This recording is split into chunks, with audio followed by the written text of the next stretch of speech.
ታዬ ደንደዓ እንግዲህ የመጀመሪያው ክስ ነበር። ከዛ በኋላም ሌላ ክስም ተመስርቶበታል። የመጀመሪያው ክስ ነው አሁን ይሄኛው። በመጀመሪያው ክስ 3 ክሶች ነበሩ። ከሶስቱ ክሶች የመጀመሪያዎቹ ክሶች ማለት ነው ከአንድ ዓመት በፊት አንዴ ወጥቶ አንዴ የታሰረ ሲከታተል የነበረው 3 ክሶች ነበሩ። የቆየ ክስ የመጀመሪያ ክስ ሀገር ክደት ፈጽመሃል፣ ከፋኖና ከኦሮሞ ነፃነት ሰራዊት ጋር በማበር አገር ላይ ክህደት ፈጽመሃል የሚል ነበር። ሁለተኛው ክስ ደግሞ ዝግጅት አድርገሃል ተመሳሳይ ክህደት ለመፈጸም። ሶስተኛው ክስ ደግሞ ክላሽ ይዜ ተገኝተሃል፣ ከቤት አንድ ክላስ ያዝና እና 2 ካዘና ምናምን ብሎ 3 ክሶች ነበሩ። እንግዲህ የመጀመሪያ ሁለቱን ክሶች ውድቅ ተደረገባቸው። ከዛ የመጨረሻው የክላሽ ጉዳይ ነው እንግዲህ ወንጀል ሆና የቀረበችው። አሁን ትናንትና የሰማነው አስደንጋጭ፣ ምናልባት ያው ለዜጋው በጣም ያልተለመደ ነገር ሊሆን ይችላል። 7 ዓመት ከ2 ወር ተፈረደበት ታዬ ላይ እና 7 ዓመት እንደው አንድ ክላሽ ይዞ ስለተገኘ። ይህንን ፍርድ ስትሰማ ፕሮፌሰር ምንድነው የተሰማ? ምንድነው ፍርዱስ ለየት የሚያደርገው ምንድነው የምትለው?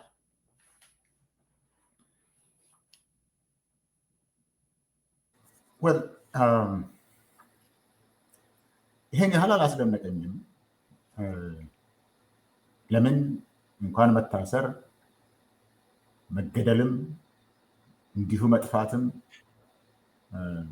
ባለፉት 7 ዓመታት በኢትዮጵያ ውስጥ ስታንዳርድ ነው የሆነው። መንግስት ወይም መንግስት ነኝ የሚለው የብልጽግና መንግስት የአንድ ሀገር መንግስት የሚያደርገውን አይደለም የሚያደርገው። እኔ ከየትኛው ሀገር ሞዴል እንዳመጣው አላውቅም። ከዚህ በፊት ኤርትራን እየመሰለ ነው ብል ነበር፣ ግን ኤርትራን የተሻለ መንግስት ነው። ምን ጥያቄ ጥበቃ ያደርጋል ሀገር ውስጥ የዲክቴት ጥበቃ ቢሆንም ሀገር ውስጥ ገብተህ ትወጣለህ። ከዚህ በፊት ስሰማ የነበረው ብስክሌት ሜዳ ላይ አስረህ መጥቶ የሚሰርቅብህ የለም ነው የሚሉት እዚህ አካባቢ። ወይ አገር ውስጥ ሙሉ በሙሉ ቁጥጥር ታደርግና እንደ ዲክቴተርም ሙሉ በሙሉ ቁጥጥር ታደርግና ሰው ወጥቶ እንዲገባ ሰርቶ እንዲበላ ታደርጋለህ። በጉልበትም ማለቴ ነው አስወግደን። ወይንም ደግሞ ሀገሩ ዴሞክራቲክ ይሆንና ህዝቡ ሁሉ የሚሳተፍበት ይሆናል። ስለዚህ ማንም ማንን አጠፋህ የሚልበት አይደለም። ይሄ በሁለቱ መካከል የቀረ ነው። ወይ አምባገነን ሆኖ በአምባገነንነት በኃይል ሰላምን አያወርድም፣ ወይ ደግሞ ህዝቡ ተሳትፎ አድርጎ መንግስት መለወጥ ባለበት አይለውጥም። በመካከሉ እንደዚሁ ሰስፔንደድ ሆኖ የቀረ መንግስት ነው ይሄንን የሚያደርገው። ስለዚህ አልገረመኝም። እዚህ መካከል ወዲያ ወዲህ የሚል አንድ መንግስት አለ። ይሄን ደግሞ የሆነበት ምክንያቱ አምባገነንም ለመሆን አንደኛ ጊዜው መፍቀድ አለበት። ጊዜው አምባገነንነትን መፈለግ አለበት። አምባገነኖች ዝም ብሎ ከሜዳ ላይ አልተነሱም። በዓለም ታሪክ ውስጥ የሚመጡበት የሚነሱበት የከባቢ አለ። ያ ከባቢ ነው ይሄንን ችግር እንፈታለን ብለው ይመጣሉ። ችግሩን መፍታት ሳይችሉ ሲቀሩ ይቀራሉ። ይሄ ግን ለአንድ ሰው ፍላጎት ለአንድ ሰው የእንጭጭ ህልም ተብሎ አገሪቷ የሚያስፈልጋት የፖለቲካ፣ የኢኮኖሚ፣ የዲፕሎማሲ፣ የወታደር ስራ እየተሰራ አይደለም።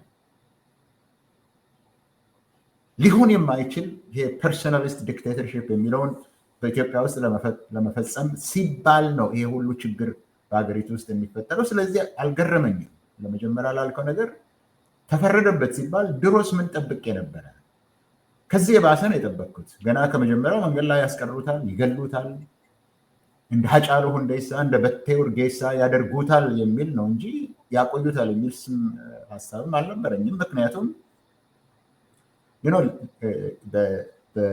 በድሮ በፈረንሳይ የፀሐዩ ንጉስ የሚባለው ጊዜ ለዝ ማጀስቴ የሚባል ነገር ፈጥረው ነበረ። ክብረ ነክ ይላሉ ኢትዮጵያ ውስጥ። ንጉሱን በማይገባ ነገር ስማቸውን ከጠራ ነገስታትን ኢትዮጵያ ውስጥ ክብረ ነክ የሚባል ወንጀል አለ። የንጉሱን ክብር ከነካ በምንም አይነት መንገድ ከተናገርክ ቅጣት አለው። ክብረ ነክ ይሄ ሰውዬ ይሄንን የብልጽግናውን ፕሬዚደንት ክብረ ነክ ነው ያደረገው። ሌላ ያደረገው ነገር የለም። ክብረ ነክ ነው። ክብረ ነኩ ደግሞ እውነት ነው። አንድ ነገር ደግሞ እውነት ሲሆን ለመሸሽ ያስቸግራል፣ ልትሸሸው ያስቸግራል። በዚህ ምክንያት በመጀመሪያ ባልከው ጉዳይ ላይ አልገረመኝም። ፍርድ ቤቶቹ ትዕዛዝ ተሰጣቸው እንጂ በፍርድ ቤቱ አሰራር መሰረት እኮ ሁለቱም የጠቀስካቸው ከፋኖ ጋር አብረሃል፣ መንግስት ለመገልበጥ ፈልግሃል የሚል የማይመስልም ነው። አሁን ደግሞ የቀረችዋ የክላሿ ጉዳይ ነች። የክላሿ ጉዳይ የኢትዮጵያ መንግስት አሁን ለእያንዳንዱ አሁን እዚህ ላይ አንተን ብዙ ስለምታውቅ ልትጨምር ትችላለህ። እያንዳንዱ የመንግስት ባለስልጣን ተጠብቆ ነው የሚሄደው። ሪፐብሊካን ጋርድ የሚባለው ለዚሁ ነው የተፈጠረው፣ መንግስትን ባለስልጣን ለመጠበቅ። እያንዳንዱ የመንግስት ባለስልጣን ሪፐብሊካን ጋርድ ጥበቃ የሌለው ደግሞ የበታች ባለስልጣን የሆነ ሚኒስትር ወይም የአካባቢ፣ እነዚህ ደግሞ በሙሉ በሪፐብሊካን ጋርድ ካልተጠበቁ ራሳቸውን እንዲጠብቁ ጠመንጃና ሽጉጥ ይሰጣቸዋል። ይህንን የኢትዮጵያ ህዝብ ድፍን ያውቀዋል። ድፍን የኢትዮጵያ ህዝብ ያውቀዋል። አንድ ሚኒስትር የነበረ ሰው ሚኒስትር ደኤታ፣ የሰላም ሚኒስትር ደኤታ የነበረ በዛ ላይ ደግሞ በተናጋሪነቱ የሚታወቅ ሰው ምንም ጠላት የለውም እና ራሱን ለመጠበቅ ጠመንጃ መያዝ የለበትም የሚባለው እንደዚህ አይነት ኩስምን ያለ ክስ ነው። ክላሽ ለምን ያስገኝ ነው? የመጀመሪያዎቹ ትልቆቹ አይመስሉም። እሱ ላይ መለጠፍ አልችልም፣ ፍርድ ቤትም አልቻለም። አሁን እችን ምክንያት አደረገው። ለምን? እሱም ምክንያቱ ጥፋተኛ የተባለበት የጠየቀው ምስክርነት የብልጽግናውን ፕሬዚደንት እና የአዲስ አበባ ከተማን ሜየር ከንቲባ ይቅረቡልኝ አሉ። እነሱ አንቀርብም አሉ። በዚህ ምክንያት በቂ ክርክር አልተደረገም ተብሎ እሱን እንደ ጥፋተኝነት ተወሰነበት። ይሄ ደግሞ ባለህግ እስከሚያውቃቸው ድረስ ከ6 ወርም አያልፍም። ስለዚህ ባለፈው የመጀመሪያ ለፍርድ ቤት ችሎት በቀረበበት ቀን ይፈታል ተብሎ ስለተፈራ ሌላ ክስ ይዘው መጡ። በዛ መካከል አሁን ይፈረድበት ተባለ። አይመስልም፣ የማይመስል ነገር ነው። ይሄ እንግዲህ ይሄ ምንድነው ተሽመድምዶ መካከል ላይ የቀረ የፈለገውን ሊሳካለት ያልቻለ የከሸፈ አምባገነን ስርዓት የሚያደርገው ነው። ከዚህም የባሰ ጠብቄ ስለነበረ ብዙም አልገረመኝም። ጉዳዩ ብዙም አልገረመኝም። ግን ያ ክብረነክ ኢትዮጵያ ውስጥ ዛሬ በክብረነክ ወንጀል 7 ዓመት ይፈረድብሃል። 7 ዓመት በክብረነክ ወንጀል አሳዛኝ ነው። አመሰግናለሁ። እንግዲህ አንዳንድ ነገሮችን ላንሳና አንተ ያልከው ትክክል ነው። ይሄ 7 ዓመት አይደለም፣ እንደው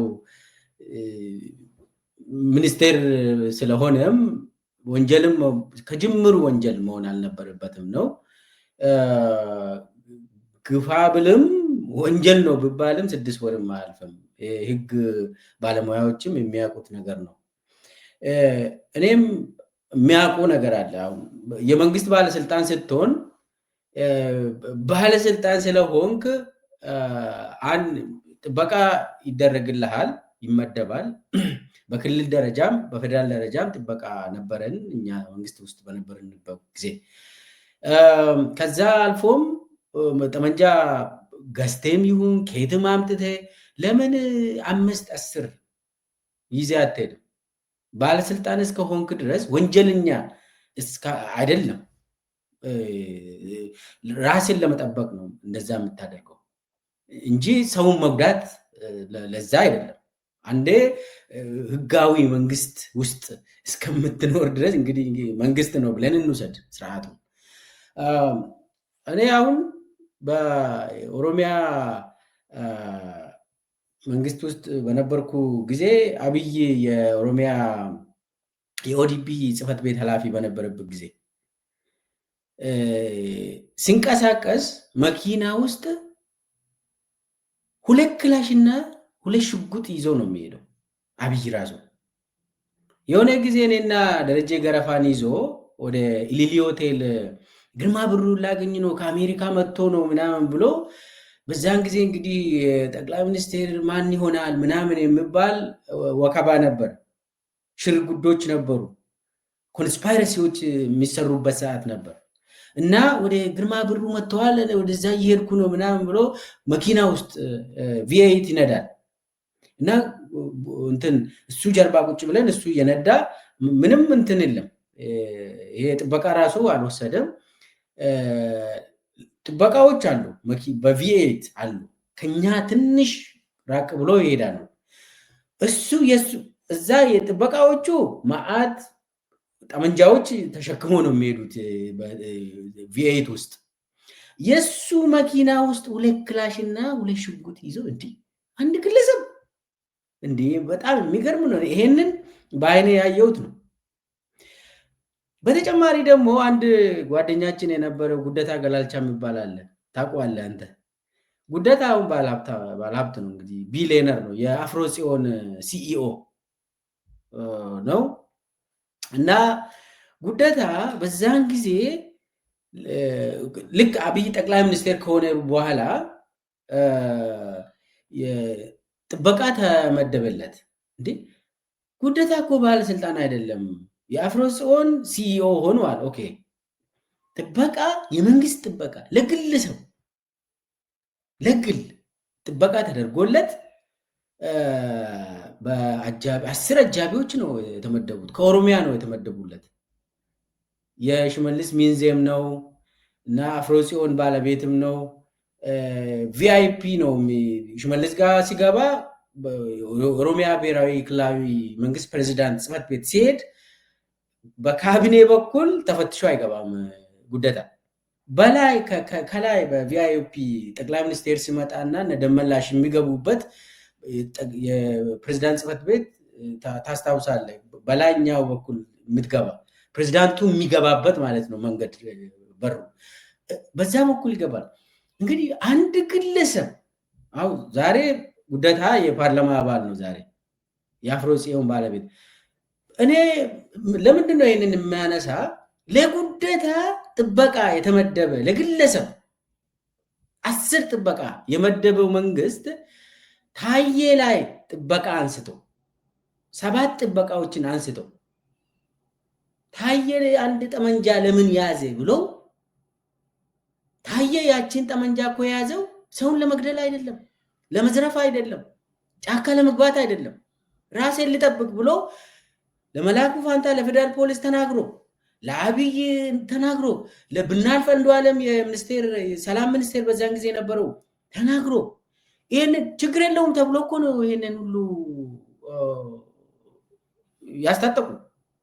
አንድ ክላሽ ነው እና ምንድነው የሚያሳየው? ይሄ ሁሉ ወንጀል ነው ወይ? አሁን ታዬ አሁን ሚኒስቴር የሆነ በቃ ኒውክሊየር ነገር ራሱ በቤቱ ቢገኝ አሁን ኢትዮጵያ ውስጥ አሁን ወንጀል ነው ብሎ አሁን ይታሰራል? እንደው ኢትዮጵያ ውስጥ የለም እንደዛ። እና ምንድነው የሚያሳየው? ይሄ ታዬና አብይ መካከል ያለው ግንኙነት ምን ደረጃ ደርሶ ነው ይሄ ሁሉ የሆነው?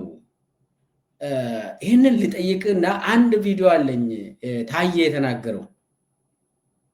ታዬ ከአንደበቱ እንስማና የታዬ ደንዳአ እና የጠቅላይ ሚኒስቴሩ አብይ ግንኙነት ምን ደረጃ ደረሰ? ከዛስ ለምንድን ነው ታዬ እንደዚህ አይነት ይህን አይል የሚፈራ? ታዬ ለምን ይፈራል አብይ የሚለውን ትመልስልኛለህ? መጀመሪያ ቪዲዮውን ላጫውት። የኔ ግጭት ከሰውየውና ከሰውየው ጋር በዋናነት ማለት አብይ ነው። ምን ማድረግ ይችላል እሱ ምን ማድረግ እንደሚችል ያው ይታወቃል። ምን አድርጎ እንደሚታወቅ እስካሁን እሱ ትልቁ ጠላቴ ነው። ከዚህ በፊትም 3 ጊዜ ግድያ ሙከራ ተደርጎብኛል። 3ቱም የተደረገው ጠባቂዎቹ ከተነሱ በኋላ ነው። ሁለቱ 2000 ኤግዛክትሊ እንትኑን አላቅም 2014 እና 2015 ውስጥ ነው የሆነው። 3ቱ ሁለቱ በአዳማ ነው፣ አንድ ቤት አካባቢ ነው። እና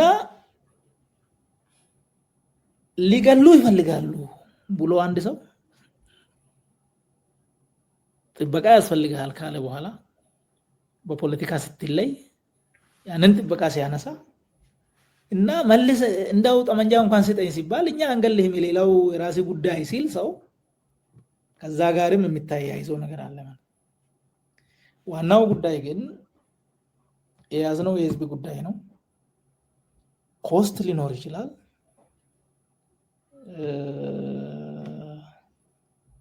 ግን መታገል ግድ ነው። ሀገር ሊያሳጣን ነው የሰውዬ። እኔ ፐርሰናሊ ወደ 50 ዓመት እየተጠጋው ነው። ከዚህ በኋላ ብዙ አዲስ ነገር አላየም። ግን ልጆች አሉ።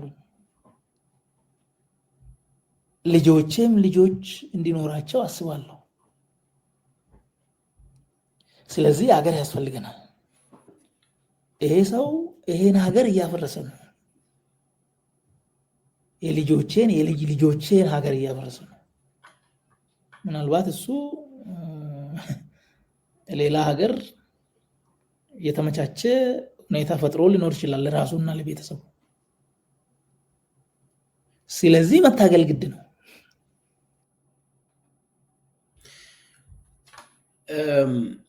ታዬን ሰምተናል። እንግዲህ ምንድን ነው የሚያሳየው ግንኙነታችሁ?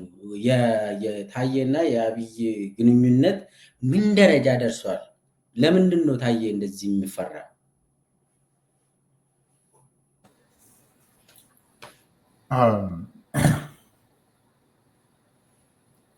አሁን ይሄ ትልቅ ጥያቄ ነው።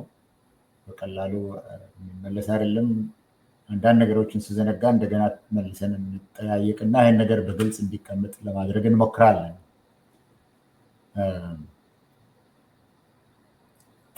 ታዬ በኦሮሞ ፖለቲካ ውስጥ በተለይ በኦሮሚያ ፖለቲካ ውስጥ እኔ እንደሰማሁት በኦሮሚያ አንተ ልታረጋግጥ ትችላለህ ለሰሚዎች፣ የኦሮሚያ መንግስት እስከተቻለ ድረስ በኦሮምኛ ቋንቋ ነው የሚሰራው።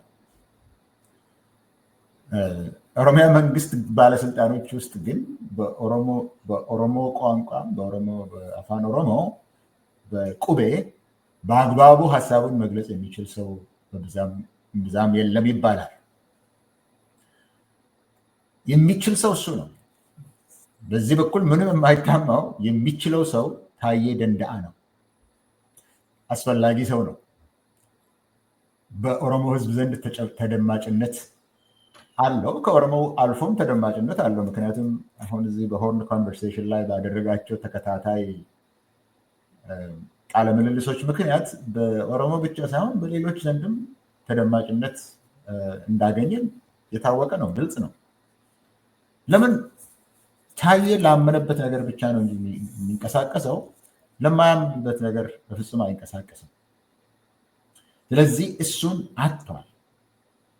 እሱን ሊጠቀምበት በቀጣይነት ሊጠቀምበት ከሚችለው በላይ ሆኖበታል። ይህንን አላመነም አብይ። ይሄን ሰው ማጣቱን ጠዋት እየደወለ ይሄ ይደረግ ብሎ የሚያዘውን የሚሰደውን አንዳንድ የራሱን አማካሪዎች ዛሬ እሱ እኮ ውሻዬ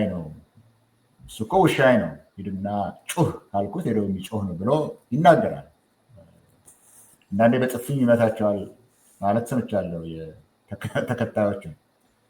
ታየ ለዚህ የሚሆን ሰው አይደለም። ታየ ፈጽሞ ለዚህ የሚሆን ሰው አይደለም። ይህንን አልቀበልም ነው ያለው። ይህንን ደግሞ ገና በመጀመሪያ ከሰላም ሚኒስትርነት በተነሳበት ጊዜ ገልጾታል።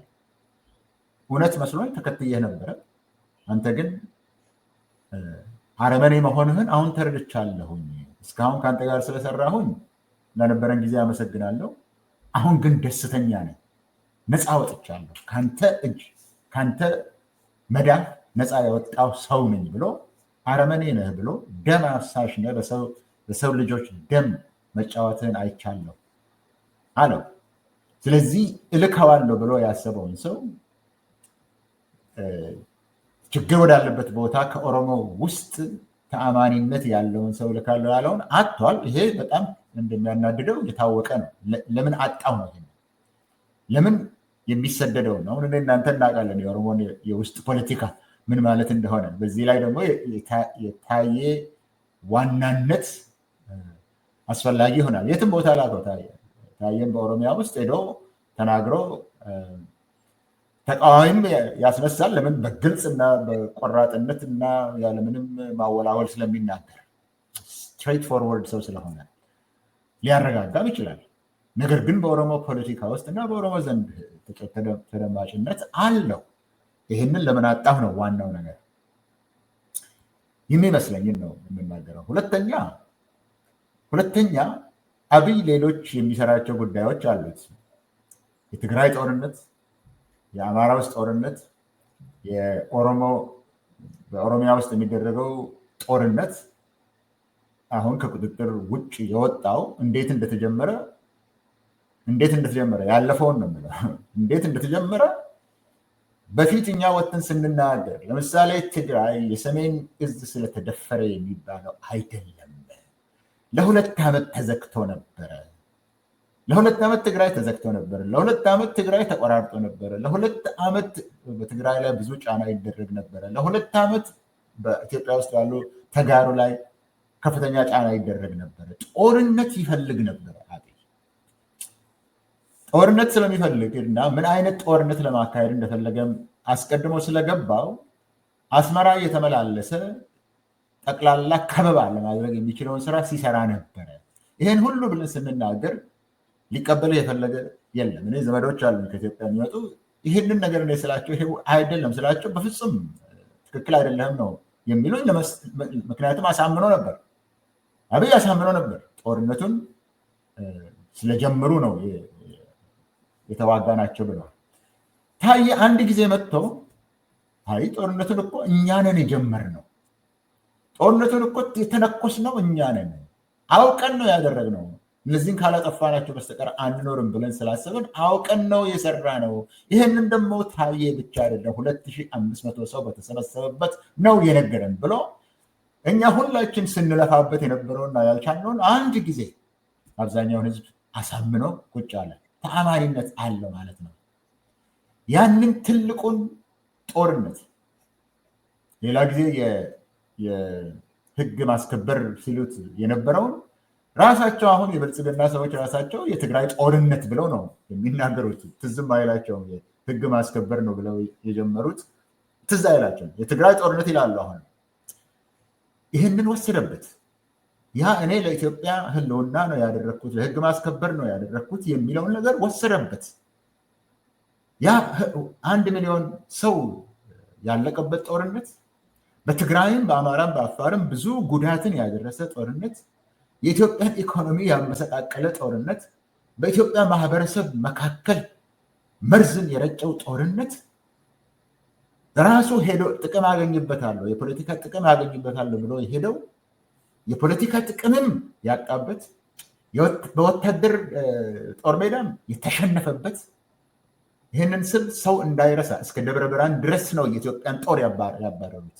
ይህንን ሰው እንዳይረሳ ይዘን በወታደርም የተሸነፈበት፣ ኢኮኖሚው ደቆ እስካሁን ድረስ ከውስጡ ሊወጣ ያልቻለበት፣ በዲፕሎማሲ ተገሎ ይሄው በየቦታው ሄደው ፎቶግራፍ አሁን ደቡብ አፍሪካ ባለፈው ጊዜ ሄደው ፎቶግራፍ ለጥፈው ዲፕሎማሲ ሰራው ብሎ እስከ መፈለግ ድረስ የወረደበት ያንን ጦርነት ራስ ነው የጀመርከው።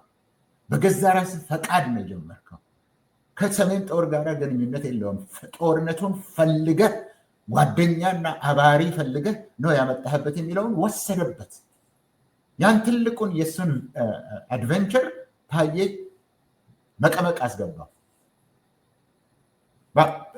እስከ መቀሌ ድረስ ሄዶ ይቅርታም ጠየቀበት። በአማራ የሚደረገው ጦርነት ያን ጊዜ አብሮ ሄድበት። በአማራ የሚካሄደውን ጦርነት ምን እየተደረገ እንዳለ አብሮ ከነበረበት ስብሰባዎች የሚመጡትንና እኛ በማናውቀው በአደባባይ ያልተደረጉ ስብሰባዎች ላይ ስለ አማራም የሚነገረውን ማጥፋት አለብን፣ ልናጠፋ ነው የምንሄደው አለ የሚለውን ነገር ተናግሮ ይሄኛውንም ጦርነት ዲሌጂቲማይዝ አደረገበት። በኦሮሞ ሕዝብ ዘንድ እንኳን ተቀባይነት እንዳይኖረው በአማራ ላይ ያወጀው ጦርነት ተቀባይነትና ድጋፍ እንዳይኖረው አደረገበት። ሶስተኛ የኦሮሞን ጦርነት የመጨረሻው በኦሮሚያ ውስጥ የሚደረገውን ጦርነት ታዬ አረመኔ ነህ ያለው ታዬ ትቶት እንዲሄድ ያደረገው አድማጮች ሁሉ እንዲያውቁት ያ አምኜበት ነው ከአንተ ጋር የነበርከው የሚለውን ነገር ለታዬ የአከርካሪውን የሰበረበት በታንዛኒያ እንደሚደረገው የታሰበው የተደረደረ በመደራደር ላይ የነበሩበት ወደ ሰላም ያመራል ብሎ የኦሮሞ ሕዝብ ሁሉ ተስፋ ያደረገበትን አብይ አህመድ እንዳፈረሰው ስላወቀ ነው። በዛ ማግስት ነው አረመኔ ነህ ያለው። ለምን? የመከላከያ የኢትዮጵያ ጦር መሪዎች ጀነራሎች ናቸው እዛ ድረስ ሄዱት። የሴኪሪቲ ሴክተር ሰዎች ናቸው የተደራደሩት። ተደራድረው 90-95% ሁሉ ተስማምተውበት የነበረ አለቀ የተባለው ነገር አለቀ። ተስማምተዋል ተብሎ ጃልመሮ ካለበት ዋሻ ተነስቶ እስከ ዳሬ ሰላም ድረስ ሄዶ ሊፈርም የሄደውን ነገር እንዳይፈጸም ያደረገው የብልጽግናው ፕሬዚደንት ነው። በዚህ ምክንያት ነው አረመኔ ነህ አንተ፣ ወንድሞችን አጣልተህ በደማቸው ልትጨማለቅና ልትታጠብ የምትፈልገ ነው ያለው። ብዙ ጉዳይ አይደለም፣ ይሄ ነው። አልቋል። ተስማምተዋል፣ ስምምነት አድርገዋል።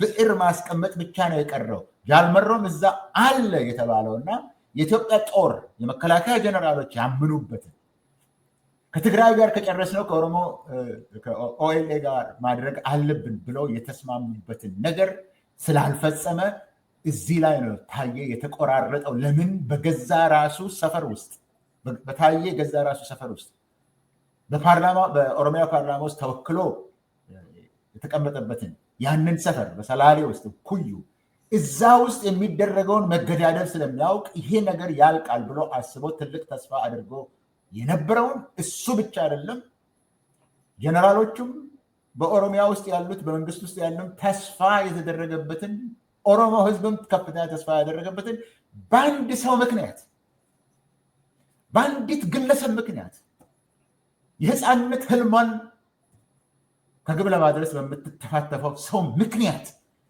ነው ጦርነት የቀጠለውና ደም መታጠብ የቀጠለው። ያንንም አከሸፈበት። ጠላትነቱ ከዚህ ነው ይመስላል። ሊያጠፋው ነው የሚፈልገው ስላልተመቸው ነው እንጂ።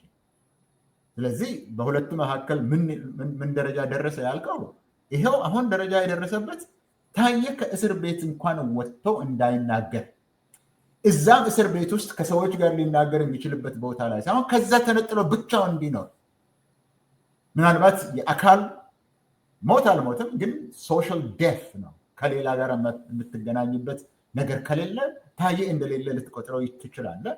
ለዚህ ነው የግል እስረኛ የአብይ አህመድ የግል እስረኛ ሆኖ የተቀመጠው። አሁን ብዙ ላረዝም አልፈልግም፣ ነገር ግን እንዴት እንደታሰረ እንኳን በዚህ ላይ መነጋገር ያስፈልጋል። ግንኙነታቸው ግን እዚህ ላይ ነው ዋናው ነገር የሻከረው። ግንኙነቱ የቀረው ታዬን አረመኔ ነህ፣ በወንድማማች ደም የምትጣጠብ አረመኔ ነህ ብሎ ታዬ የወጣበትና በሁለቱ መካከል መቋረጥ የመጣው በዚህ ጉዳይ ላይ ነው። ጦርነትን እኔ ሳማሞቅልህ አብሬህ ነበርኩ። አሁን ግን ሰላም ይሁን ስለተባለ ስላባረርከኝ ደስተኛ ነኝ ታዬ ብሎ ጽፎ መቆራረጣቸው የመጣው ከዚህ ነው። ታዬ ከወጣ አሁን ባለፈው ሳምንት ጽፈዋል አይደለም እንደ ብዙ ተሰሚነት አለው ለዚህ ነው የከሰስ ነው ብሎ ራሳቸው ጽፈው የለም። ታዬ ከወጣ እዚህ አሁን ያልኩህ ነገር ላይ እዚህ አሁን ባልኩት ጉዳዮች ላይ ተሰሚነት ስላለው በኢትዮጵያ ማህበረሰብ ሁሉ ተሰሚነት ስላለው ታዬ መውጣት የለበትም፣ ቢያንስ ከምርጫ በፊት መውጣት የለበትም ስለተባለ በሱም ኩል ምክንያት ቅድም አንተ ተናግረሃል። ሁለት ጠመንጃ፣ ሁለት ክላሽንኮቭ እና ሁለት ሽጉጥ ነው ይዘው የሚዞሩ ነው ያልከው በዛን ጊዜ እሱ። አዎ ማለት እኔ እንግዲህ የጦር መሳሪያ አዋቂ አይደለሁም። ነገር ግን ክላሽንኮቭ ምናልባት ጥይት ያልቅብኛል ካልክ ካርታውን ነው የምትለውጠው እንጂ ሁለት ክላሽንኮቭ ለምን እንደሚያስፈልግህ አላውቅም። እኔ ፈሪ ስትሆን ግን የመጨረሻ ፈሪ ስትሆን ግን የመሳሪያ ጋጋታ አንተ የምትጠቀምበት የመሳሪያ ጋጋታ የሚጠብቅህ ይመስላል። ለምንድን ነው ታዬ ላይ እንደዚህ የተነሳው ካልክ በዚህ ሁሉ ቋጭልህ። ያ የጠመንጃው ነገር ይሄንኑ ነው የሚናገረው። የፍርሃቱ አለማለቅ፣ የማያልቅ ፍርሃት፣ የማያልቅ ርደት ውስጥ ያለ ግለሰብ አንድን ሰው ዝነኝነቱን ይፈራል፣ ተአማኒነቱን ይፈራል፣ ንግግሩን ይፈራል። አንድን ሰው ያ ሁሉ የሚነግረው በመኪና ውስጥ አብራችሁ ሳላችሁ ያየኸው የፈሪነት፣ የመራድ፣ የመንቀጥቀጥ ሳሩን ቅጠሉን ሁሉ ጠላት አድርጎ የማየት ጉዳይ ካልሆነ በስተቀር በጦር ሜዳ እንኳን ስትሄድ ወዳጅ ጦር ሜዳ እንኳን ስትሄድ ለእያንዳንዱ ጦረኛ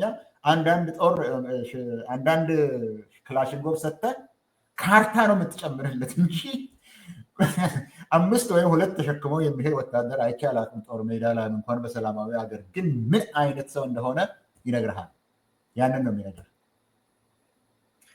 አመሰግናለሁ ፕሮፌሰር እስኬል። ስለዚህ አንተ ብልሃል አሁን ታዬን ወዲያውኑ ነው ወደ አባ ሳሙኤል የወሰዱት። እንደው ትዕዛዝ እንኳን የፍርድ ቤት ትዕዛዝ እንኳን ወደ ቃሊቲ ሳይደርስ ኢሚዲየትሊ ትናንትናው ከ8 ሰዓት ተኩል በኢትዮጵያ አቆጣጠር ወደ አባ ሳሙኤል ወስደዋል። አባ ሳሙኤል ማለት በጣም እንትኑ ኳሊቲው የወረደ እንደ ልክ ማዕከላዊ ከማዕከላዊ ራሱ እንትን በታች የሆነ በጣም ይበርዳል። ስትራክቸሩ ራሱ የእስር ቤቶቹ ግንባታ ስትራክቸሩ በጣም እንዲበርድ ተደርጎ ነው የተሰራ። ቶርቸር ሩሞች አሉ እና የሚፈሩ ሃይ ፕሮፋይል የሆኑ በጣም መጎሳቆል ያለባቸው ተብሎ የሚታመን ነው ወደዛ የሚላኩት እና ወደ አባ ሳሙኤል ተወስደዋል። አባ ሳሙኤል ኢትዮጵያ ውስጥ አሁን አዲስ አበባ ውስጥ ብትጠይቅ አባ ሳሙኤል ማለት በጣም ዘወረስት ጉላግ ነው፣ ማሰቃያ ነው ቦታ። አሁን ታዬን ወደዛ ወስዶታል። ስለዚህ ታዬን ፈርተዋል አብይ። አንተ እንዳልከው ታዬ ልምድ ስላለው የአመፅ ልምድ አለው፣ የማቀጣጠል የመምራት ልምድም ስላለው ሁለተኛ ራሳቸውም በፍርድ ቤት ፊት ለፊት ቆሞ የአብይ ተወካዮች አይ ተሰሚነቱ በጣም ከባድ ነው፣ ከወጣ መንግስትን ይገለብጣል ብሎ ከአንደበታቸው ለፍርድ ቤት ተናግሮ ለሱ የዋስ መብት መጠበቅ የለበትም ብሎ ነው እንግዲህ ይሄንን ራሳቸውም አምኗል። ታዬ የግል የአብይ እስረኛ ነው። እውነት ነው። የግል የህሊና እስረኛ ነው ታዬ። ጥፋቱም ይሄ ነው። እናም የታሰበውም ምንድን ነው? አንደኛ ታዬ ራሱ እንዳለው 7 ጥበቃ ነበረው። 7 ጥበቃዎቹን ከታየ ሲያነሳ ወዲያውኑ የግድያ ሙከራዎች ተደረጉበት። ሌላ ሰው ቢገል ምንም አያገባንም ያለው አብይ ሌላ ሰው ማን ነው የሚገለው? ታየ አብይ ካልሆነ እና ምንድን ነው አንድ ክላሽ ተራ ክላሽ አሁን እኔ የሚያውቀው 9 ክላሽ ይዞ የታሰሩ ስናይፐር ሁሉ ይዞ የታሰሩ የጦር መሳሪያ ነጋዴዎች ታስረው የዋስ መብታቸው ተጠብቆላቸው እየተመላለሱ ፍርዳቸውን የሚከታተሉ አሉ። አዲስ አበባ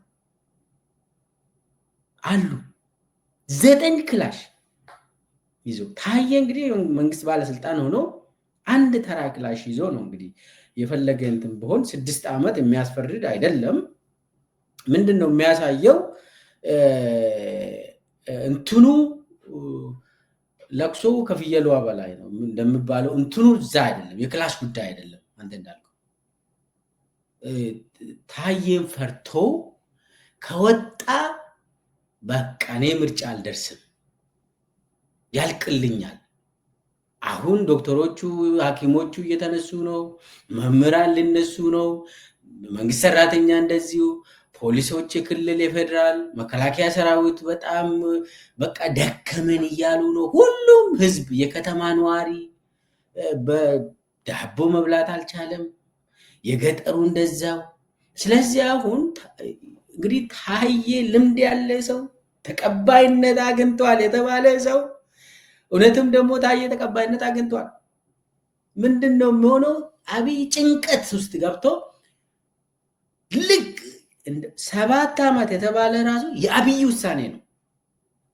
የአብይ በቀጥታ ውሳኔ ነው። ዳኞቹ ተነገራቸው ይሄንን ፍርድ ወስኑ የሚባሉት። አሁን 2 ሰው ሄዶ መላኩ ፋንታና ብናልፍ አንዱዓለም ሄዶ እኮ ለታየ ነው ዲፌንስ አቅርቦ የተመለሱ።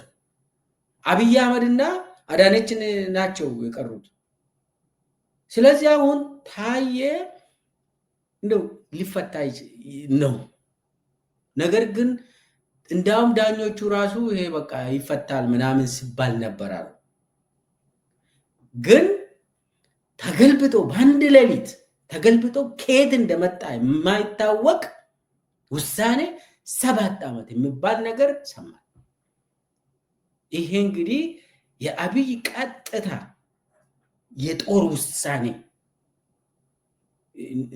ምንም ጥርጥር የለኝም እነዚህ የአብይ ጉዳይ ስለማያውቅ እና በቀጥታ አብይ ታየን ከምርጫ በፊት ቶሎ ቶሎ እንትን አድርጉ፣ ሌላ ዳኛ ከመጣ ወይ ደግሞ ከኔ ቁጥጥር ውጭ ሊሆን ይችላል ሊወጣ ይችላል ብሎ ፈርቶ ቀድሞ የተወሰነ በጣም ፕሪፕላንድ የሆነ ፕሪ ዲተርሚንድ የሆነ ውሳኔው ራሱ ያለ ምንም ህግ መጥቀስ አያስፈልግም ተብሎ የተወሰነ ይመስለኛል። እንዳውም እኮ ታየ እኮ ያለ መከሰስ መብቱ እኮ አልተነሳም እስካሁን። የጨፌ አባል ነው። አሁንም እኮ እንዲሁ ማስመሰል እንኳን ጨፌን ሰብሰብ አድርጌ ከታየ ማንሳት እንኳን እንዴት ይደክመዋል። እስከ ዛሬ ድረስ ፈሪ ነው ያልከው ትክክል ነው። ፈርቶ ነው ይሄንን እንኳን ማስመሰል እንኳን አልቻለም አብይ አህመድ። ስለዚህ ታየ በሁሉም አካባቢ በትግራይ፣ በአማራ፣ በኦሮሚያ፣ በደቡብ፣ በሶማሌ በሁሉም አካባቢ ተቀባይነት ማግኘቱ እንደው ተቀባይነቱን ደግሞ አብይም ራሱ ስለተረዳ አይ ቲንክ ፈርቶ ነው ቶሎ ውሳኔውን እንደዚህ ያደረጉት የሚል ነው እኔም ያለኝ። እዚህ ላይ የምጨምር ነገር ካለ የተወሰነ መልእክቱ ምንድን ነው? ሌላውስ ብልጽግና አባላትስ ከዚህ ምንድን ነው የሚረዱት? ታየ እኮ አብይ ብቻ ነው የዚህ ስርዓት ችግር ብሏል። መልእክቱ ለብልጽግና ባለስልጣናት፣ ለህዝብ ምን አይነት መልእክት እያስተላለፈ ነው አብይ? ታዬስ ምን አይነት መልእክት እያስተላለፈ ነው ለህዝብ? እንግዲህ ተቃራኒ ስለሆኑ በግልጽ መናገር ስላለብን ነው። በዚህ እንትን ብለህ ወደ ምርጫው ከዚሁ ጋር ስለሚያያዝ ወደ ምርጫ እንሻገራለን። እዚች ላይ መልእክቱ ላይ አንድ ነገር በለኝና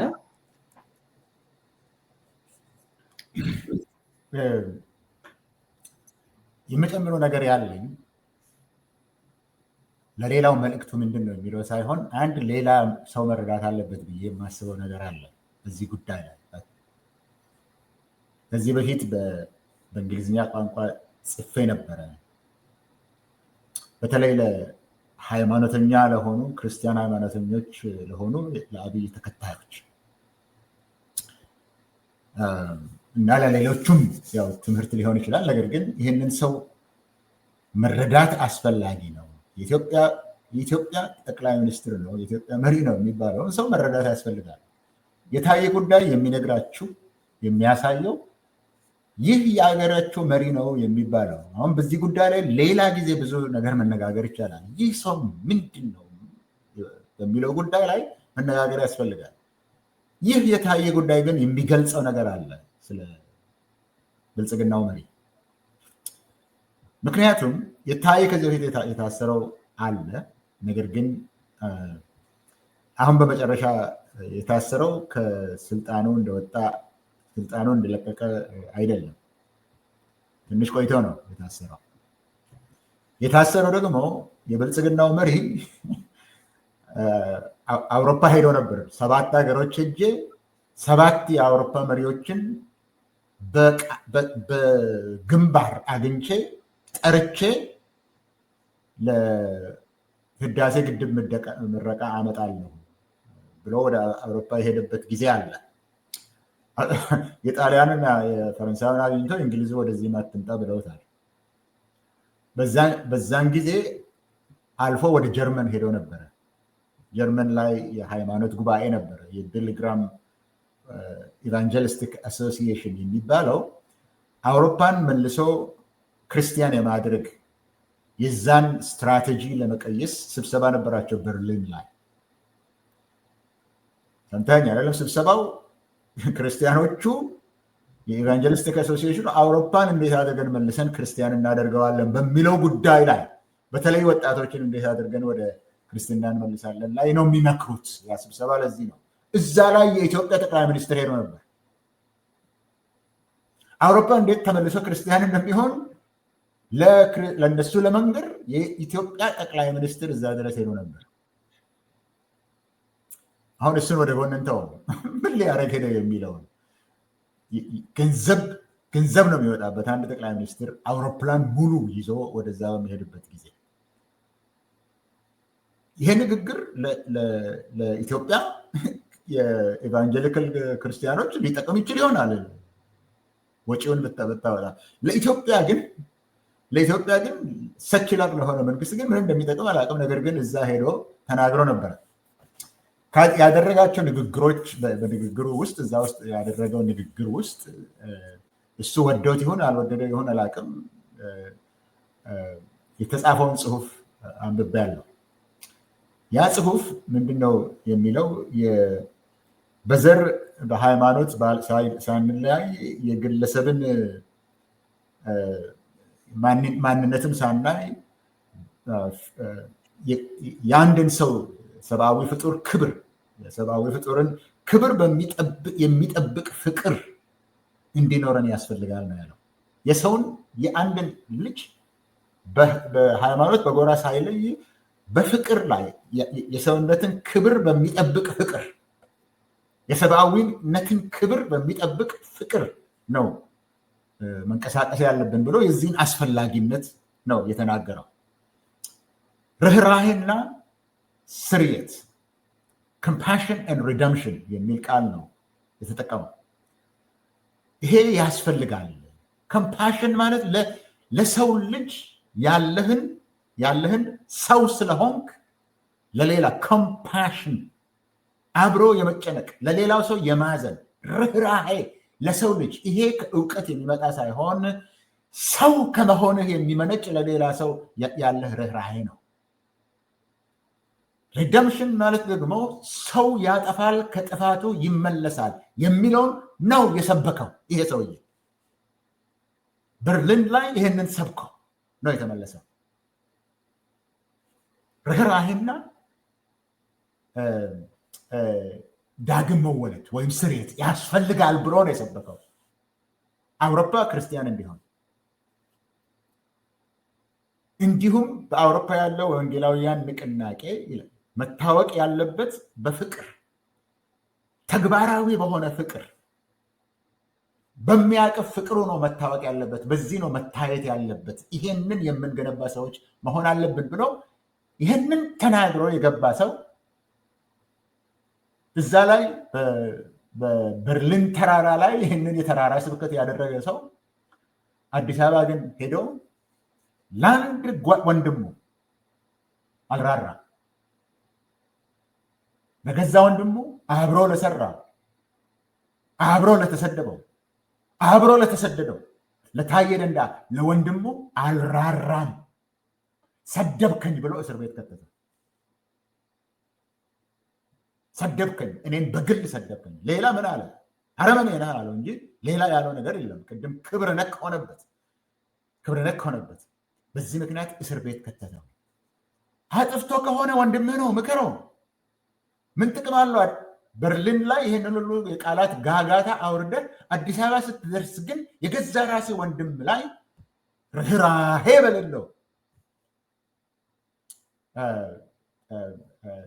ጭካኔ፣ ርህራሄ በሌለው ጭካኔ በወንድምህ ላይ የምትወርድበት ይህንን መረዳት አለበት። ይሄ ክርስቲያን ነኝ፣ ምድረ ክርስቲያን ነኝ፣ ዳግም የተወለድኩ ነኝ፣ አዲስ ህይወት አግኝቻለሁ፣ አዲስ እይታ አግኝቻለሁ የሚለው ምድረ ክርስቲያን ይህንን ነው። እንግዲህ ይህንን የሚሰብከውን ነገር ለመኖር የማይችለውን ሰው ፍቅርና ርህራሄ እያለ ጭካኔና ጥላቻን የሚኖረውን ፍቅርና ርህራሄን እየሰበከ ጥላቻና ፍቅርን ጥላቻና ጭካኔ ወደር የሌለው መጠን የሌለው ርህራሄን የሚያሳየውን ሰው ይህንን ነው እግዚአብሔር የመረጠው ብላችሁ አብራችሁ ለምትኖሩት ይሄ አስፈላጊ ነው።